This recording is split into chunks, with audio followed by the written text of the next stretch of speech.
because, well, there are two possible explanations. One is because Freygish is a kind of Jewish way of saying Phrygian.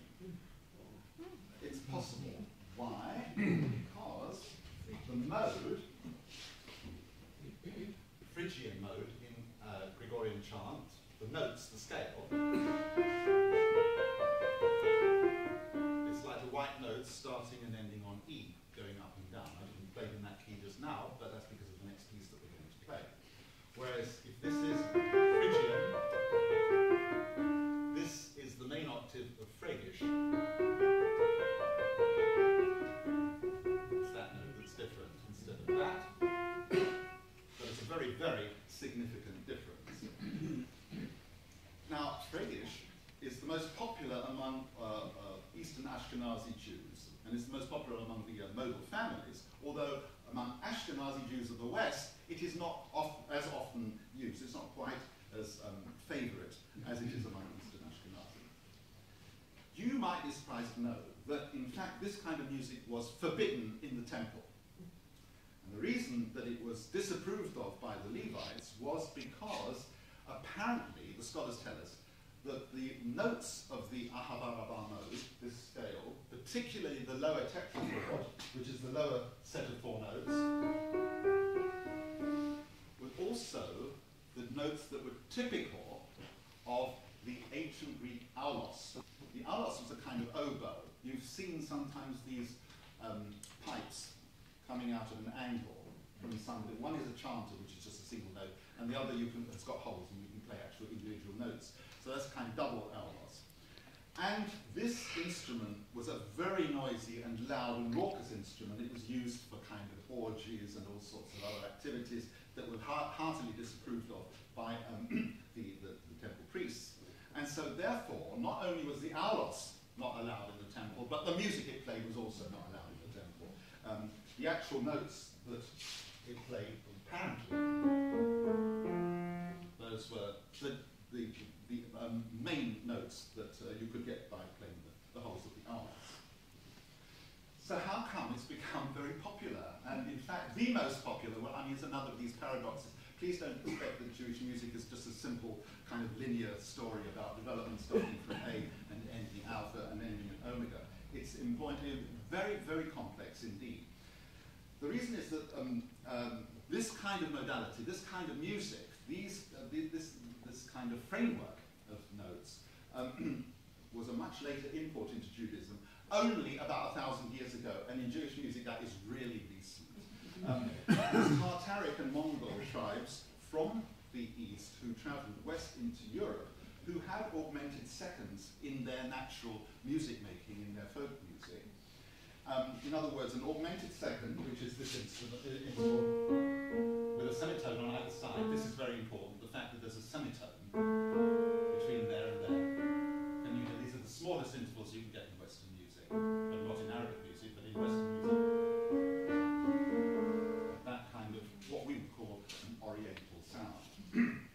Okay, so when the Jewish people who lived in southern parts of Russia heard this kind of music coming in from the east, they felt that it was somehow very poignant, very nostalgic.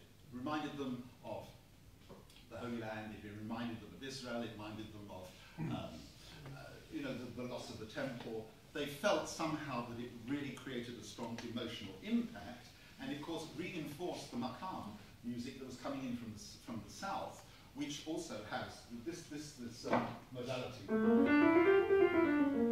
This is also known as makam in Arabic called Hijaz, which is one of the most popular Arabic makamat as well.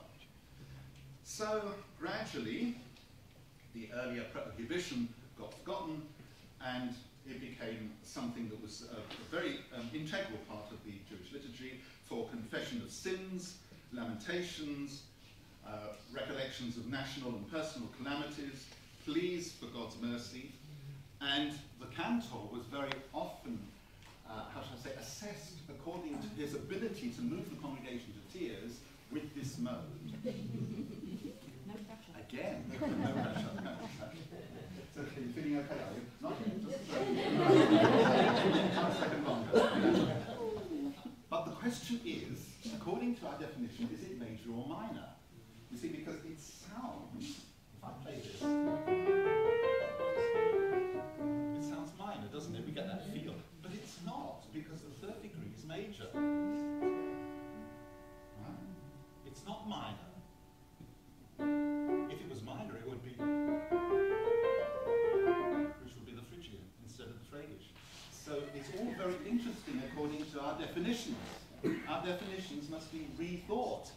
Somehow, Ahavah Rabbah sounds minor, but it's major. Okay? Let's just leave it like that. That's fine. Also, the other interesting thing is that very often you can modulate from this mode into the harmonic minor on the fourth degree because the notes are all the same. So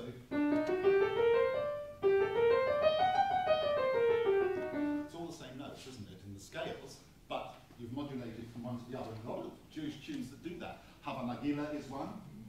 Shalom Aleichem, the popular tune. There are lots and lots of tunes where you start in one and you modulate to the other. Okay, so I'm going to play you the whole of the Freygish mode, and then we will listen to just one or two motifs, and then Jason will sing it for us. So here's the mode. It changes above the tonic to that. And it's a very interesting combination of different notes on the main octave, below the tonic, and above the upper tonic. So that's why it doesn't replicate the same in each octave, it's different in each octave. Just play you a few motifs and then we'll sing.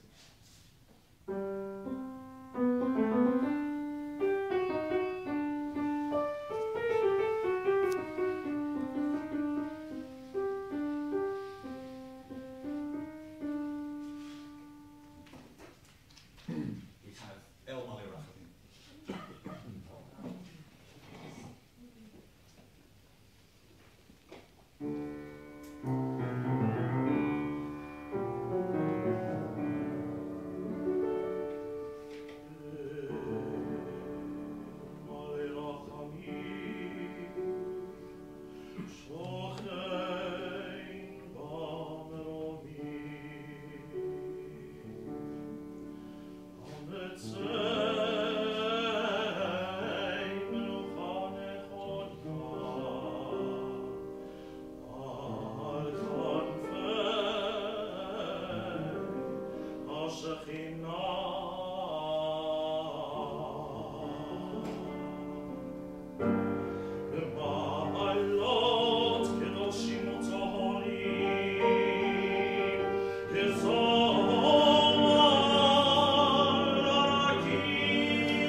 Shalom.